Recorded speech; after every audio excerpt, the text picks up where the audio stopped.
Olá! As mudanças nas regras do pagamento dos benefícios trabalhistas e previdenciários, apresentados em duas medidas provisórias do Executivo, são alvos de muitas críticas de parlamentares. As novas regras para o seguro-desemprego, a pensão por morte e o auxílio-doença, que começaram a valer já em março, são as mais questionadas. As medidas estão sendo analisadas por comissões mistas, que estão promovendo audiências públicas para debater as MPs. Para conhecer mais detalhes sobre as medidas que tramitam no Congresso, nós vamos conversar com o deputado Betinho Gomes, do PSDB de Pernambuco. O parlamentar apresentou emendas às medidas provisórias para exigir que sejam mantidas as atuais regras trabalhistas. Eu sou Regina Assunção e o Palavra Aberta é uma produção conjunta da TV e da Rádio Câmara. Bom, deputado Betinho Gomes, essas MPs já receberam mais de 500 emendas. Isso quer dizer que realmente estão sendo muito questionadas. Gostaria que o senhor falasse das emendas que o senhor já apresentou. Bom, primeiro, essas 500 emendas representam exatamente o sentimento do Congresso e especialmente da Câmara Federal, por não ter sido envolvido no debate. O primeiro questionamento que se faz, Regina, é que essa discussão ela deveria ter sido encaminhada através de projeto de lei e não medida provisória. Um projeto de lei permitiria um debate mais apurado, mais profundo, envolvendo a própria sociedade. Esse é um primeiro questionamento e aí as emendas em quantidade significa exatamente a falta de debate. Elas não exigiriam urgência para tramitar. Exatamente. Né? E a segunda questão que se coloca é que o governo faz um cálculo de economizar 18 bilhões com essa medida provisória 664 e a 665, e esse cálculo não foi apresentado, não foi detalhado, não se mostrou de onde veio esse número. E aí também está gerando muitos questionamentos. E no caso específico da medida provisória 665, há ponderações que estão sendo feitas porque envolve, inclusive, auxílios que são de risco, que o cidadão teria direito, mas que vai ter alguma restrição de recebimento a partir dessas novas regras. Acho que o governo errou no diagnóstico, errou na forma e errou na discussão que não foi feita com a sociedade. Se a gente lembrar bem, a presidente da República falou na campanha eleitoral mostrando que a Previdência Social estava em perfeitas condições, inclusive porque teve um acréscimo substancial de cerca de 30 milhões de contribuintes do período 2003 a 2012, o que reforçaria, portanto, o caixa da Previdência Social. E aí, recentemente, o ministro da Previdência esteve aqui dizendo que é preciso aprovar essas novas regras para garantir a sustentabilidade do sistema. Ou seja, há uma contradição dentro do próprio governo e aí a medida vem sem discussão, afetando o bolso do cidadão brasileiro, sobretudo do contribuinte da Previdência. Agora, o governo está alegando que é um ajuste fiscal, que são recursos que ele vai conseguir economizar. Nesse momento, tem como rejeitar essa medida provisória? Olha, a primeira questão é relatar o que aconteceu no passado recente. O governo da presidente Dilma afirmou que o Brasil estava em perfeitas condições fiscais. Na campanha eleitoral isso foi fartamente afirmado e, de repente, passa-se a campanha e se afirma que o Brasil precisa passar por ajustes. Tiveram 12 anos para identificar a necessidade de fazer esse ajuste e agora, nas pressas, tentam fazer uma aprovação de uma medida provisória que, repito, não foi discutido com centrais sindicais, não foi discutido com o contribuinte da Previdência nem com os trabalhadores.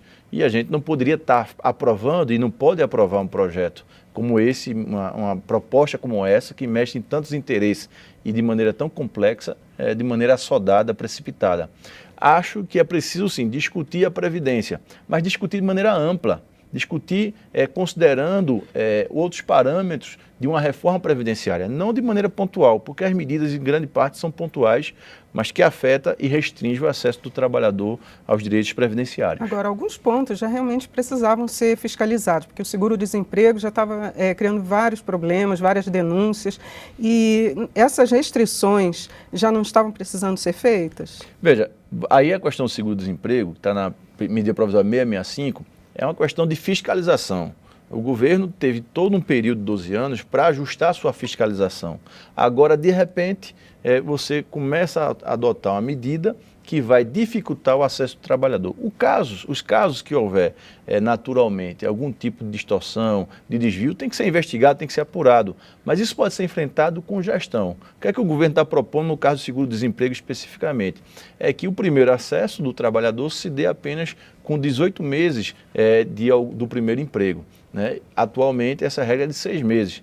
Nós estamos apresentando uma emenda à medida provisória numa solução intermediária, 12 meses.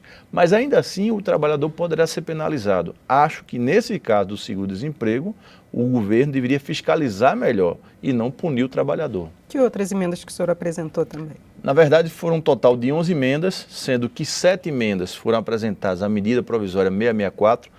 Essa mexe especificamente na questão dos direitos previdenciários, pensão por morte, auxílio-doença, a questão da terceirização da perícia médica, e as outras emendas foram apresentadas à medida provisória 665, que aí trata especificamente do seguro-desemprego.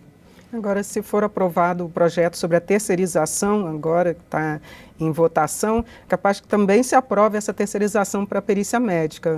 São questões distintas. A questão da perícia médica, no caso da Previdência Social, ela é caracterizada como uma função de Estado. Portanto, o governo não pode e não deve, é perigoso você terceirizar uma função de Estado para médicos de instituições privadas fazer essa perícia.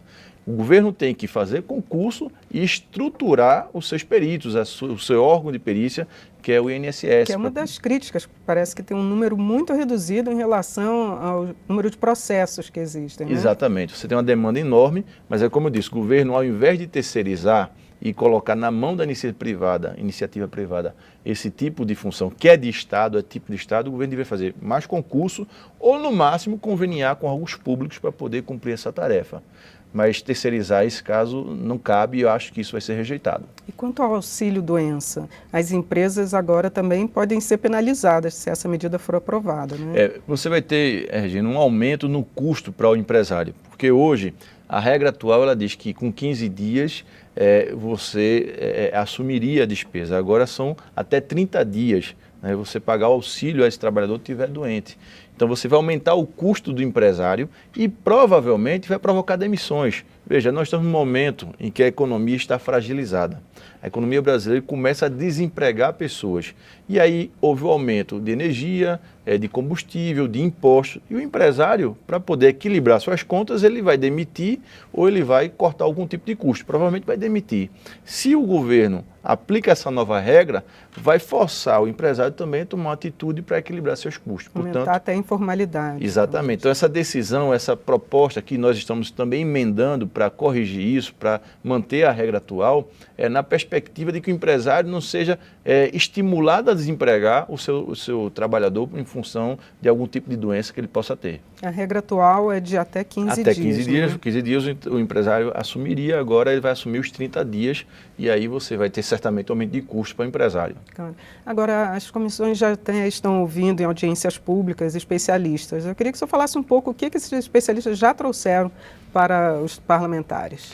Nós vamos ter 3 audiências públicas e discutir com especialistas, com o sindicato e também com os representantes do governo toda essa proposta das medidas provisórias. Eu faço parte da comissão especial que está discutindo a medida provisória 664, que está discutindo exatamente essa questão previdenciária, mas há também a comissão especial que trata da medida provisória 665. Os especialistas que já foram ouvidos, eles afirmam, inclusive, que, primeiro, a forma foi errada. O governo deveria discutir mais e não poderia ser, de maneira tão pontual, uma questão tão complexa. A questão previdenciária é um problema grave no mundo inteiro e você teria que ter uma discussão mais profunda. E depois, há especialistas que já afirmam que as medidas são inócuas. Se o governo está pensando fazer ajuste fiscal com essa medida, não vai conseguir, porque provavelmente, se aprovadas, que eu tenho dúvida, o governo só vai poder começar a sentir os efeitos dessas medidas, do ponto de vista da economia, em 2018. Ou seja, se o problema é agora, com essa medida você não vai ter efeito imediato. Portanto, o governo precipitou um debate que está gerando desgaste para o próprio governo e causando intranquilidade aos trabalhadores. O próprio governo não trouxe esses dados, esses números exatos do que vai ser economizado? Perfeitamente. Não há um estudo, isso é uma coisa até foi questionada no debate já realizado, porque o governo não apresentou de onde veio o número de 18 bilhões que eles afirmam que vão economizar. Não foi apresentado. E há outros especialistas que já participaram dessa primeira etapa de discussão das audiências públicas que afirmam que a restrição da pensão por morte, por exemplo, o valor que está sendo definido e proposto pelo governo, que é de 50% mais 10% por dependente, isso vai alcançar uma fatia muito pequena dos contribuintes, ou seja, você não vai ter economia com isso, você só vai gerar problema para quem que contribui com a previdência social. Portanto, é um desgaste desnecessário e o efeito disso, me parece, é muito pequeno diante do problema do Brasil, que é um problema de desequilíbrio das suas contas públicas. Agora, em termos de tramitação, então, aqui no Congresso, o Congresso já devolveu uma medida provisória este ano, o senhor acha que essa tem chance de ser devolvida ou há possibilidade de acordo ainda nas comissões e nos plenários da Câmara e do Senado? Bom, acho que agora não mais. O Congresso, se quisesse, desejasse devolver, e poderia ter feito, deveria ter feito logo no início. Agora que se instalou comissões especiais para tratar do tema, acho que não há mais esse espaço e não é conveniente, até politicamente, você fazer esse movimento. Agora temos que se discutir e as discussões vão gerar reflexão. Me parece que a própria base do governo terá dificuldade em apoiar essas alterações e esse número de emendas que a gente falou aqui no início mostra bem a insatisfação. O próprio movimento social e os sindicatos estão contrários a essas propostas. Vamos tentar ajustar e vamos tentar preservar o interesse do trabalhador e também daquele que contribui com a Previdência Social. Tá certo, deputado Betinho Gomes, muito obrigado por seus esclarecimentos aqui no Palavra Aberta. Eu que agradeço e me coloco à disposição para a gente continuar debatendo esse assunto. Só para lembrar, o programa também pode ser acessado na internet. É no site câmara.leg.br/Palavra Aberta. Eu sou Regina Assunção, agradeço a sua audiência. Até a próxima.